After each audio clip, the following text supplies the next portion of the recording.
The Tony Awards were this Sunday. Who knew?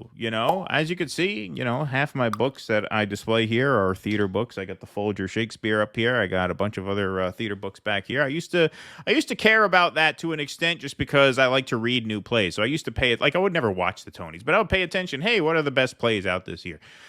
This year, I didn't even pay enough mind to know that they were going on. Yeah. It's kind of weird, because as we will see, I do still follow some theater people on social media. I didn't even see them post about the Tonys. That's usually how I find out it's happening. Yeah. I didn't see them say anything about it before or after.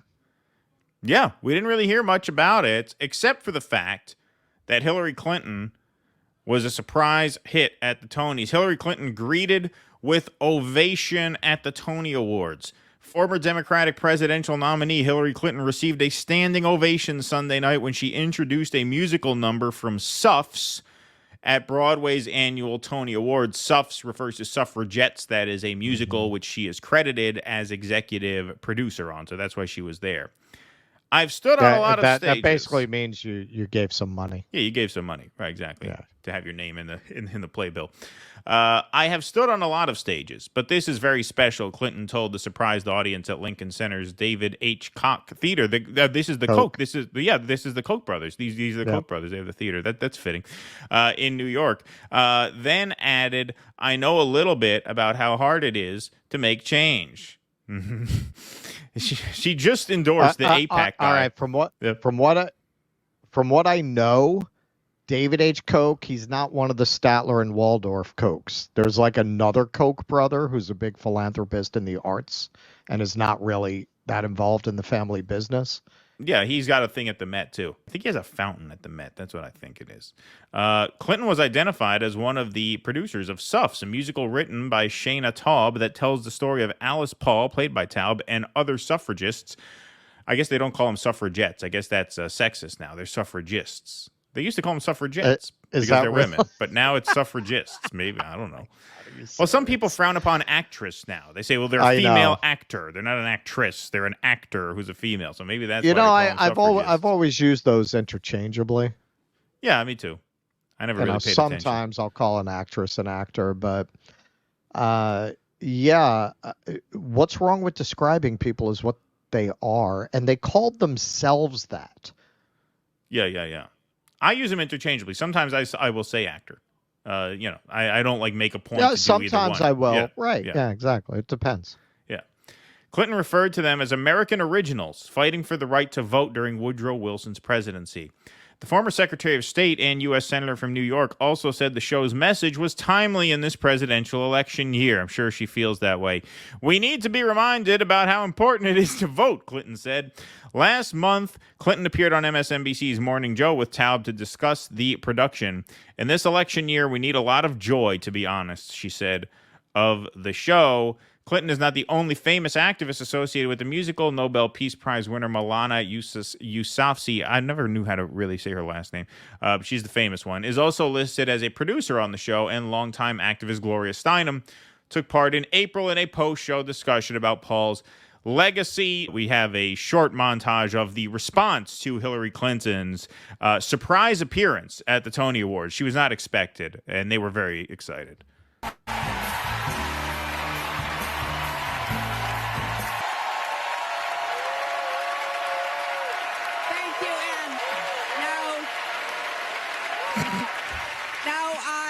Get weepy-eyed at Hillary Clinton. All right, fucking douchebags. What lowlifes? I mean, just what embarrassment. So, okay, we can spend a little more time here. She is. Here, these guys. Look at the beaming eyes. Look at this. I mean, you're getting weepy-eyed at Hillary Clinton. You're an artist. You're a theater person. Look at this. Oh my God, the reception, unbelievable. Well, if you look at the comment thread on the posting on X, Mia Farrow's in there. If only. If only. Once again, folks, this is why I keep my shelf right here. Here's the library. This is the city skyline at 2:48 a.m. On election night.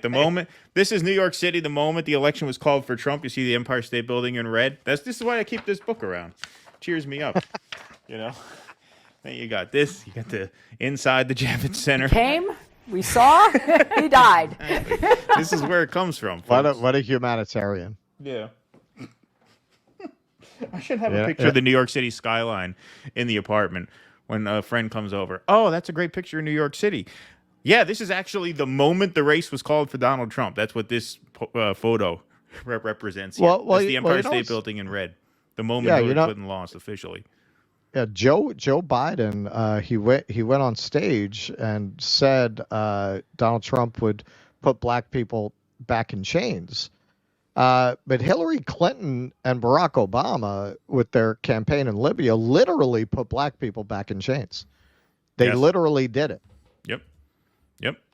Open here they are. Here they are. True. All these people who all social justice warriors. I promise you, they all put the Black Lives Matter thing in their bio, and they all put the Ukraine flags in their bio, and there's not a one of them in that whole fucking room that doesn't have a rainbow flag in their social media profile during June. Most of them probably the rest of the year. They don't give a shit. Here's a woman who women are much more affected by the minimum wage than men are. Here's somebody who said, no, 15's too much, 12. Here's somebody who, when she was on the board of Walmart, actively fought to resist wage increases for Walmart workers. So you care so much about fucking women, why don't you boo her off the stage? Yeah. What a betrayal. What a traitor to women. What a phony. What a fake. But they would never, ever call her out that way, and it's only gotten worse over time. So that leads us into some stuff that you have prepared here. Okay, so I'm gonna I blurred out the names to protect the guilty, because certainly none of these people are innocent. Yeah, this story is kind of close to our hearts because Russ and I, as most of you know by now, are former men of the stage ourselves, and so a lot of our peers, if not and some of our peers may even be in that room, but if they don't, most of our peers aspired to be in that room so that they could give that ovation. If they're not in that room, they aspire to be in that room, and that it's a chicken and the egg thing. Most of them are from these suburban elite backgrounds where they would have these kinds of politics anyway. But certainly because all of the movers and shakers in the industry have these politics, if you don't have those politics, you're going to have to pretend you do. You're certainly not going to be able to speak out and say that you don't. Now, I preface that by saying most of them would have these politics anyway, because I don't want you to have the impression that the people in that room are just playing along. Maybe 1%. 99% of them, because the people who really don't think that way, if you're a creative, you're an artist, that kind of requires you to be very open. You can't be open like that and hate everyone around you. Right? Look at me. I could afford to produce. I don't, because I can't be around these fucking people. I can't. I can't work with people I hate to that extent. So why would I want to spend all day with people I can't stand? Look, I was never crazy about them. And now it's crossed over to a whole other level. So I want to give you an idea, because I still have a lot of connections on social media to the theater world. This is the social media of a very famous playwright, one of the greatest playwrights of our generation, of Gen X. Really, he's a Gen Xer.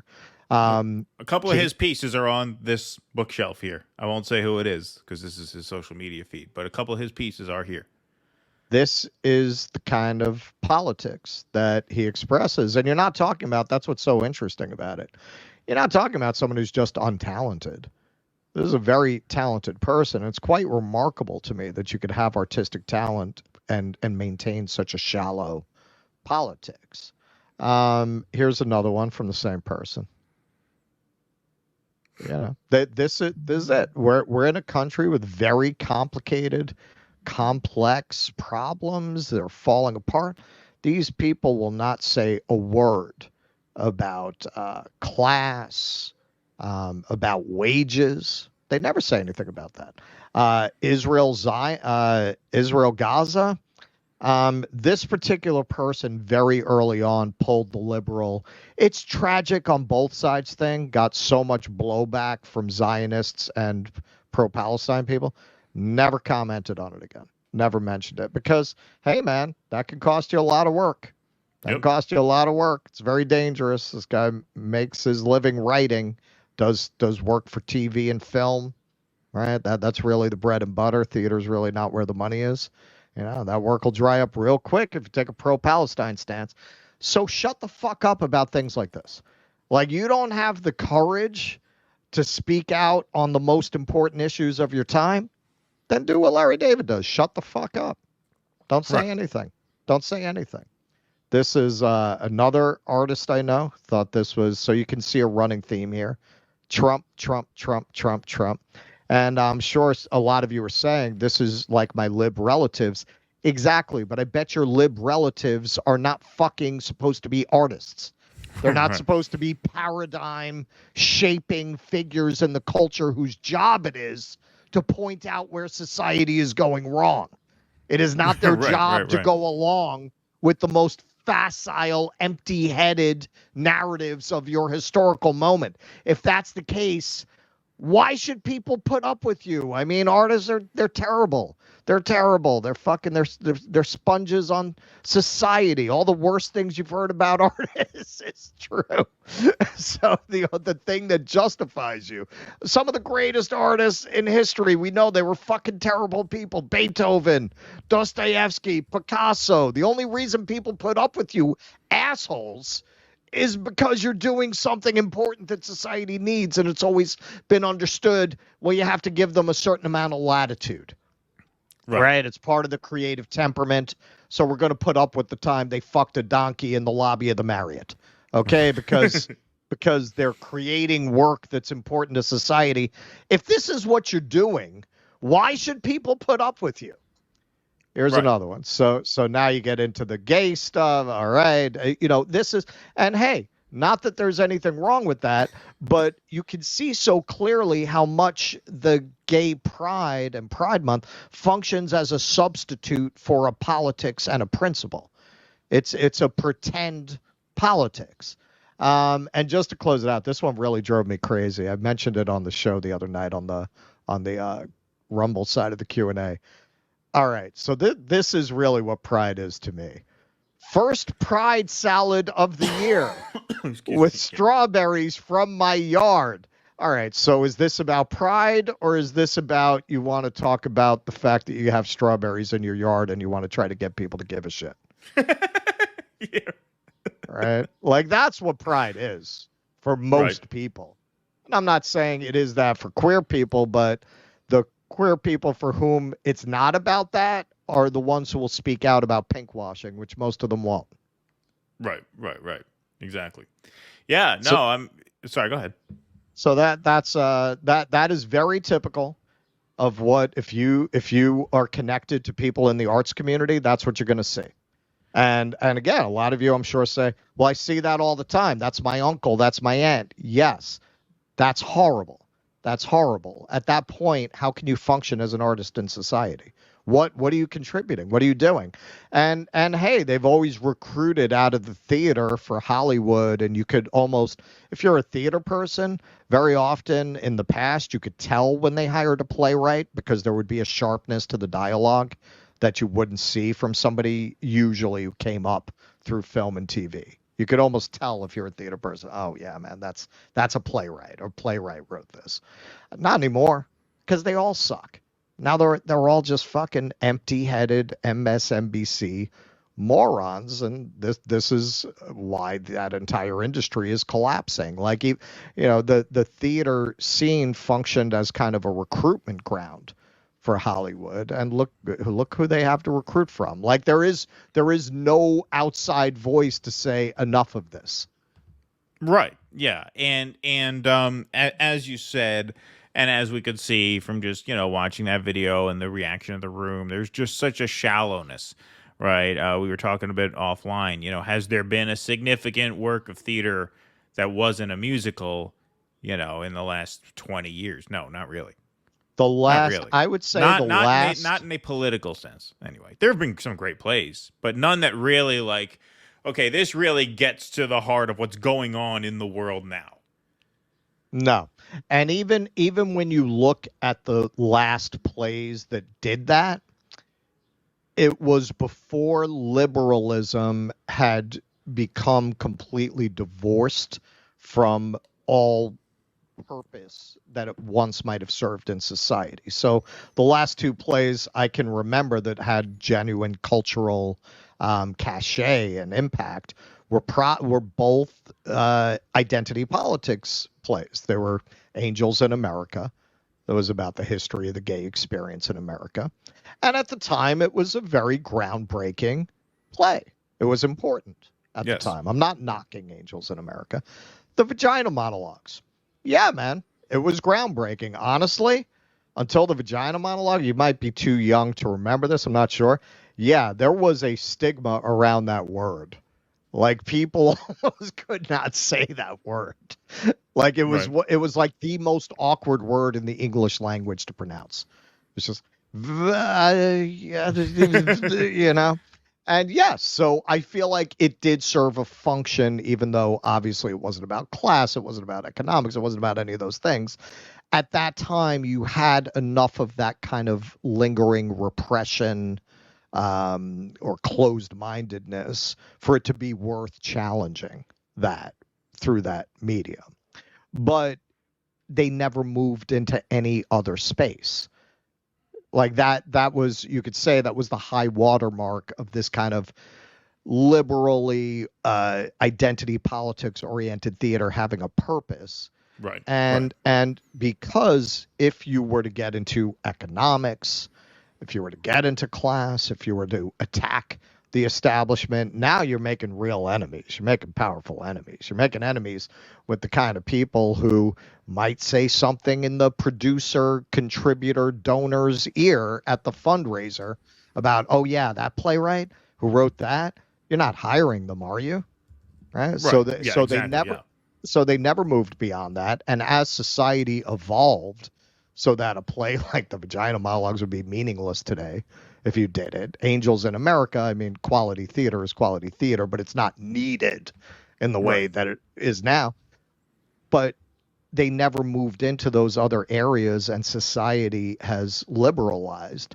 So now it's like people trying to argue with an enemy that doesn't exist, so that they have to create that enemy. That's why they're constantly trolling conservatives by pushing an envelope that, even if you're not a conservative, what? We need drag queens in banana hammocks in front of toddlers? Like, why are they doing that?